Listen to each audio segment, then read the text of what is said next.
Ahojte, som tu zase s osciloskopmi alebo s mudrovaním o osciloskopoch a teraz využijeme niečo iné. Tým, že osciloskop je zariadenie, ktoré mi meria elektrické napätie, vie ho zobradiť v čase. Akúkoľvek inú veličinu alebo takmer akúkoľvek inú veličinu viem previesť na elektrické napätie. Tým, že osciloskop mi dobre zobrazí krátke deje v čase, tak taká logická vec je, že dobre mám vibrácie alebo nejaké oscilácie mechanické. Poďme sa na ne pozrieť osciloskopom, ako vyzerajú. A dá sa to? Áno, dá sa to. Je akcelerometer alebo senzor vibrácií. Väčšinou senzor vyzerá proste taká nejaká kovová súčiastka s dierkou, aby sa tam dal naskrutkovať v mojom prípade magnet, prípadne tam býva naskrutkovanie na nejaký stroj, aby som mal mechanické uchytenie pevné, pretože vibrácie chcem preniesť priamo na ten senzor a senzor mi dáva nejaký výstup von. A tá elektronika, ktorá sa tu používa, je to štandard ICP alebo IEP a znamená to, že zosilňovač je priamo v tom senzore a ja po koaxiálnom kábli posielam aj napájanie, aj meriam. A niečo podobné ako 4 až 20 mA, len tu využívam to, že vlastne odpoveď zo senzoru je striedavý signál, ja ho napájam jednosmerný. Existuje krabička, ktorá sa vkladá medzi senzor a osciloskop alebo medzi senzor a meracie zariadenie a volá sa, alebo hovorí sa tomu IEP kondicionér, ktorý mi slúži na to, že jednosmerné napätie pošle senzoru a ten striedavý signál mi oddelí a pošle ďalej tomu meraciemu zariadeniu alebo osciloskopu. Od Pika máme aj tie kondicionéry, ale napríklad kedysi dávnejšie Pico robilo takéto osciloskopy, ktoré má priamo 2 IEP kanály na sebe. Ja to tu ukážem, áno.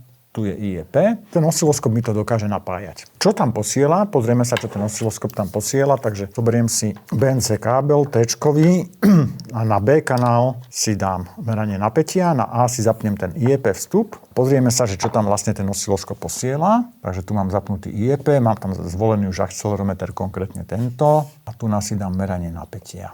A vidím, že tam mám viac ako 20 V. Mám napísané maximálne 20 V na vstupe, takže trošku prekračujem ten signál povolený. Ja tam pripojím ten akcelerometer. Nebojím sa toho prekročenia rozsahu, pretože prúd, ktorý je tam definovaný, môže byť maximálne 4 mA. Čiže teoreticky, aj keby som si tam dal LED diódu, tak tam jeden zasvieti a klesne mi. No a teraz už vidím, že keď tam mám pripojenú sondu, tak napätie mi klesne niečo pod 12 V. Čiže mám napájaný senzor a poklepem naň a už to je vidno na tom priebehu, ako sa to mení. Áno, klepnem silnejší o stôl a skúsime si nájsť taký nejaký pekný priebeh. Tak, mám zvolených rozsah 9,7 G, čiže zrýchlenie. A tu vidím, že som mal jednosmerný signál a tá striedavá zložka je tam veľmi jemnúčko podložená, pretože nemôže samozrejme ten senzor chodiť do takej amplitúdy, ako mám tu pri tomto nastavení. Konkrétne ten senzor dokáže ísť do 100 G, takže som na desatine rozsahu. Toto potrebujem mať oddelené, samozrejme tú striedavú zložku, jednosmernú zložku od seba, aby som videl len to zrýchlenie. Vypnem teraz ten B kanál, nepotrebujem ho, tak si ukážeme, ako vyzerá zrýchlenie alebo meranie G na osciloskope priamo. Čiže zase mám nejaký trigger, ktorý by som si mohol posunúť trošku vyššie, aby mi to nechytalo stále. Takže keď dosiahnem takúto hodnotu, tak sa mi to zastaví. A to klepnutie o stôl bolo pomerne výrazné, takže musím klepať slabšie. Mechanické oscilácie alebo mechanika oproti elektronike reaguje pomerne pomaly, takže potrebujem si zvoliť dlhšiu časovú základňu, aby som tie kmity videl. Takže takto a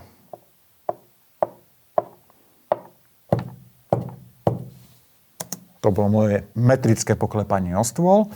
Tu vidím, podľa toho, či som klepol toto klepnutie, som ja išiel a narazil som vlastne na stôl, takže ten úder je jedným smerom. Keď som klepal vedľa senzoru, tak tu je vidno, že to poklepanie od prsta a vibrácie sa mi prejavili inak. Toto je zobrazenie vibrácií jedného priebehu alebo jedného deja. Väčšinou pri vibrodiagnostike ja nechcem vidieť takto jeden dej, ale chcem vidieť frekvenčné zastúpenie, pretože sa pozerám napríklad, keby som mal zle vyvážené nejaké zariadenie, nejaký točivý stroj, hriadel a budem s ním rotovať, tak tie vibrácie v jednom smere uvidím ako keby zosynchronizované s otáčkami, preto si z tohto väčšinou robím Fourierovú transformáciu. Nemám taký zdroj vibrácií teraz, aby som spravil tú Fourierovú transformáciu, chcem len ukázať, akým spôsobom je to zapojené, ako funguje tá elektronika, a pretože keď sa to používa na vibrodiagnostiku, väčšinou nejdem takto jeden kanál, ale idem osciloskop, ktorý má aspoň 3 kanály, aby som videl všetky 3 osy, čiže X, Y, Z.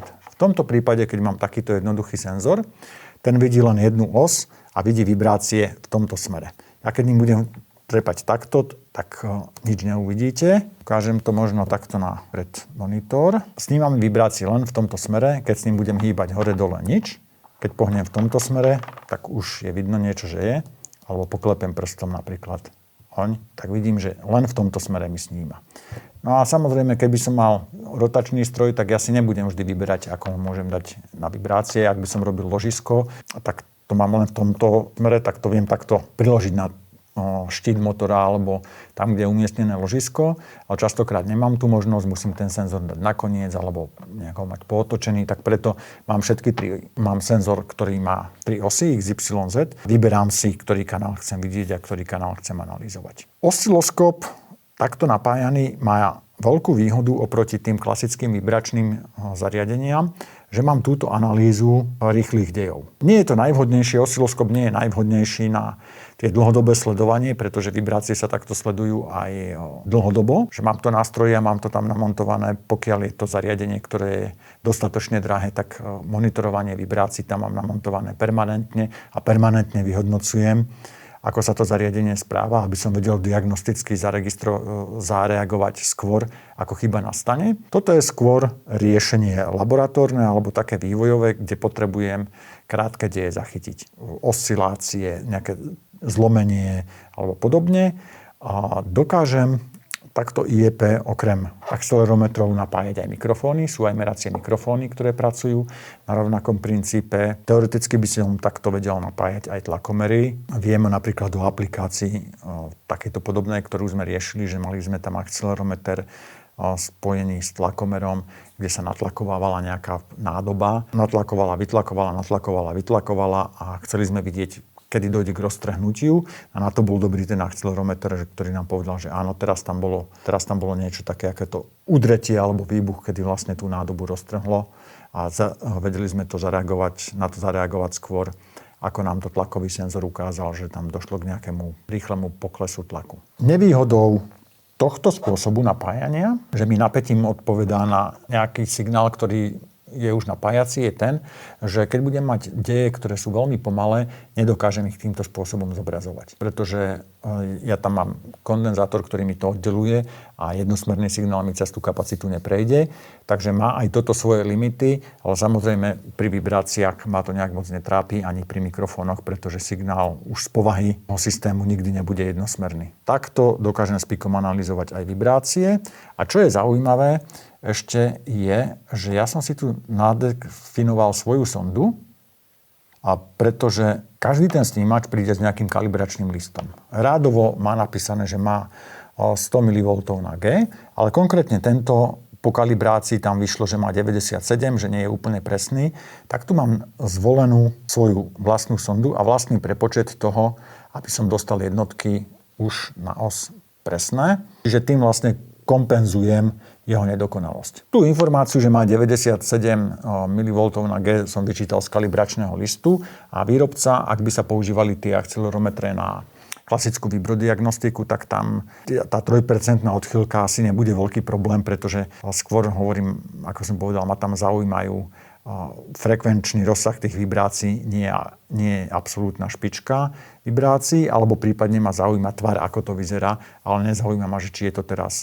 1,05G alebo 1,07G alebo tak. Koľko je to nie je taký podstatný údaj. Tam je to skôr ako keby, keď to prirovnám k teplomerom ako pri termokamere, kde zaujíma ma skôr ten obrázok, ten obraz toho signálu ako absolútna hodnota. Toto je jedno z takých riešení pri osciloskopoch nie úplne klasických, kde človek, ktorý robí s elektronikou, do toho možno nenapadne, ale je to veľmi často používané napríklad aj pri diagnostike automobilov, kde chcem vedieť pri prechode nejakých nerovností alebo niečo v aute zašramotí, niečo zabúcha, tak vtedy dávam senzory niekde na nápravu alebo na karosériu a pozerám sa, kedy tam mám vibrácie.